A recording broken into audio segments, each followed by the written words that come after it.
Hello there, Lawrence Grayson back again for shortformvideo.com with a festive After Effects tutorial for you to try your hand at. Now, for those of you who haven't seen the tutorial preview, this is what we're aiming for.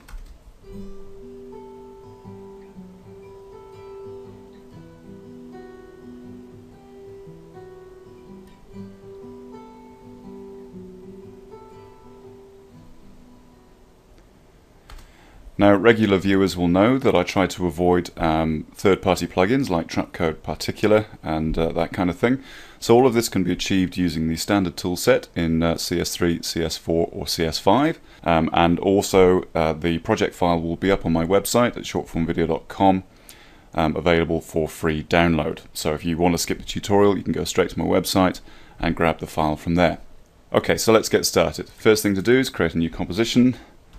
We'll call it Seasons Greetings.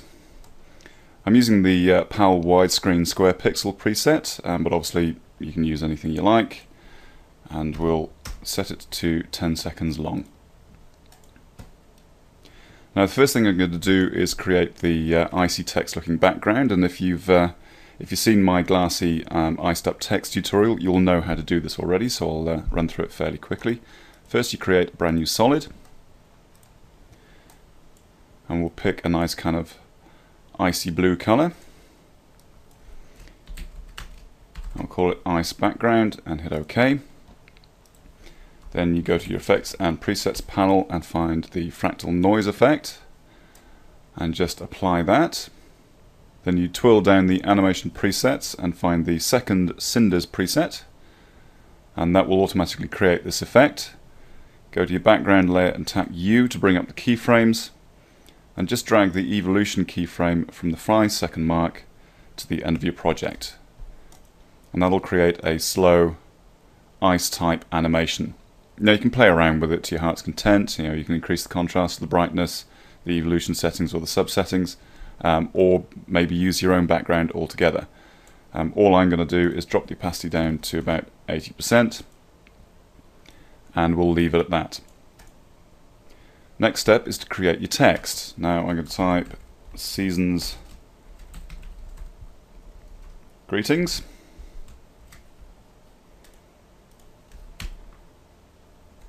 And we'll just line it up in the middle.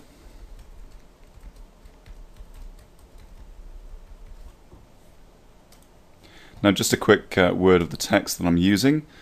The typeface I'm using is Better Heather, which you may not have installed. I'm just going to change the settings from metrics to optical to space it more naturally. And I'm also going to add a stroke to the outside. Now we'll set it to 10 pixels for now. And we'll rename this text layer Text Bold. And I'll just duplicate that layer and rename it to Text Inner. I'll take away the stroke, and I'll just change the color to red for now to give you an idea of where we're heading. And that gives us this nice festive looking text. One thing I want to do is just add a ramp effect to our text inner layer, and we'll change the start color to a nice bright festive red, and the end color to a nice dark red. And I'll bring the end point and start point in closer to give us this denser ramp effect that you can see here. I'll just scroll in so you can see that a little bit closer. Okay, so the next step is to create the particle effect. You see the kind of drop snow particles or ice particles that you saw in the preview. And to do that, we're just going to hit Control C on the text inner layer to copy that. And we'll create a new composition that matches the settings of our previous one. And we'll call this Particles. Just hit OK and paste our text from the previous composition into the new composition. Now we don't need the ramp setting on this, so I'll just delete that. and for no particular reason I'm going to set it to white. Now the first thing we need to do is to set up a linear wipe. So go to your Effects and Presets panel and find the linear wipe effect and just drag that onto your text layer. I'm going to set the transition completion to about 50% so we can see what we're doing a little bit better. And I'm going to adjust the wipe angle so that it's matching the italics angle of the text. So in my case, looks like we're looking at the 106 degree mark. So if we just scrub through the effect, you can see it's a lot more natural in its progression than a straight 90 degree angle would be. Okay, so with the timeline indicator at the beginning of your project, create a keyframe for the transition completion of 0. Move the timeline indicator to about the 5-second mark and create another keyframe by dragging the value up to 100%. The next thing to do is select the linear wipe effect you've just created and hit Ctrl and D to duplicate it. And what I'm going to do now is reverse the angle by adding 180 degrees to it. So we started off with 106 degrees, so we'll be looking at a value of 286.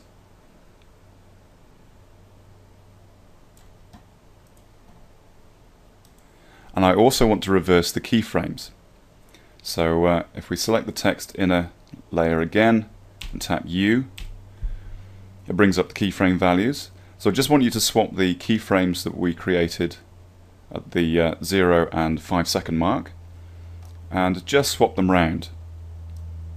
So the end keyframe is now at the 0-second mark and the starting keyframe is at the 5-second mark. Now what that actually creates is a very, very thin transition effect, and this is what we're going to use as our particle generator.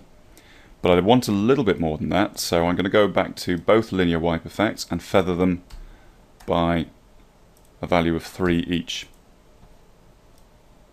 Okay, so go back to your Season's Greetings composition, and we'll just drag the particles composition into our Season's Greetings comp and drop it at the bottom because we don't actually need to see it.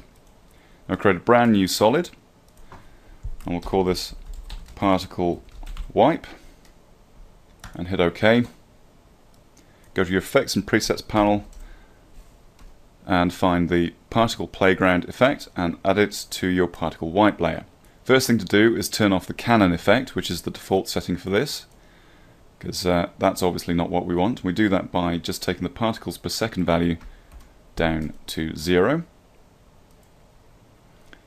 Then you twirl down the layer exploder settings and set the explode layer to your particles composition that you've dragged in. Now I'm just going to solo this layer. Just need to make a few changes to this. I'm going to twirl down the gravity settings and reduce the force from 120 down to 60. I'm going to make the particle radius 3, and I'll grab the glow effect from our Effects and Presets panel and apply that as well. Now if you're happy with fairly obviously square particles that Particle Playground creates, then you can leave it at that.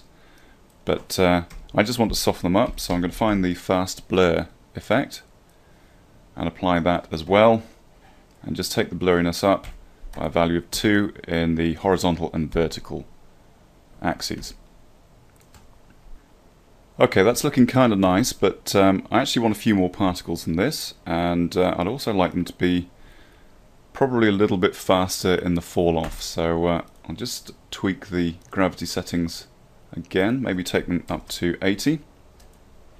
I'll go back to the particle composition and tap U to bring up the keyframes again, and I'll just grab the keyframes for the first linear wipe and pull them forward by 1 frame, and that will thicken up the transition wipe that we've created.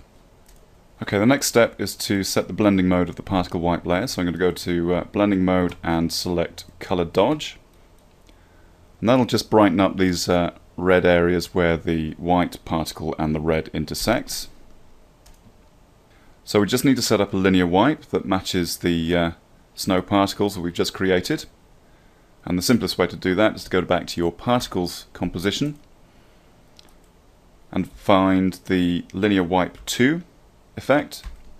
Hit Ctrl+C to copy it, put the timeline indicator at the beginning of your timeline, and just hit Ctrl and V to paste it on both the inner and the bold text layers.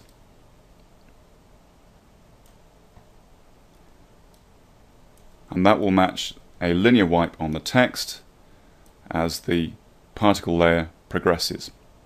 Now I actually like the particles to be slightly in advance of the text layer wipe, and the simplest way to do that is to adjust the underlying particles layer. So I'm just going to grab the particles layer and drag it by 1 keyframe forward, maybe even 2 keyframes forward.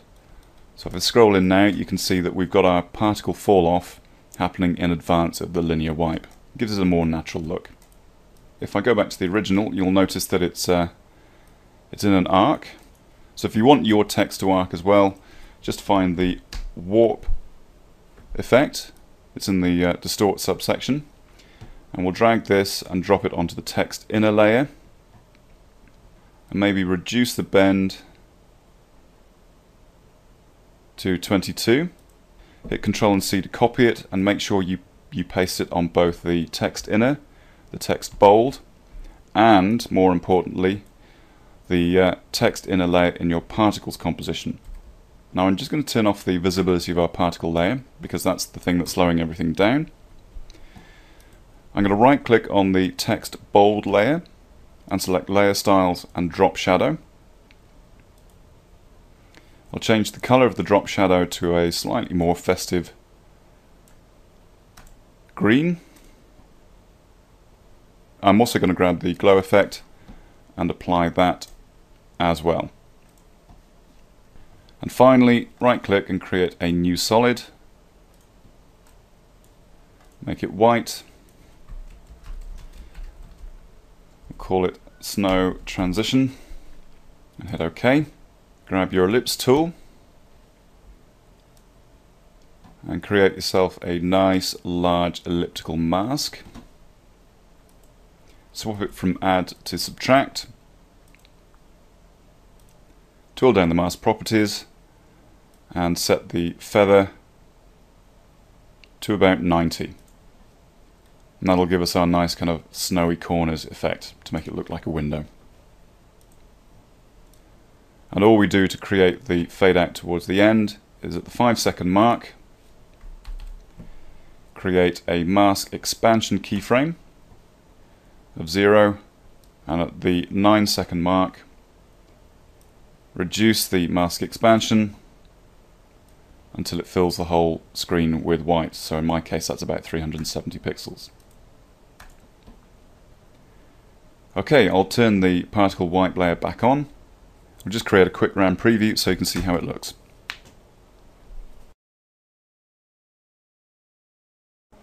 And there you have it. Our Season's Greetings After Effects project with twinkling snow and a nice snowy vignette, all ready for you to add your own cheesy Christmas soundtrack to it. Hope you found this useful.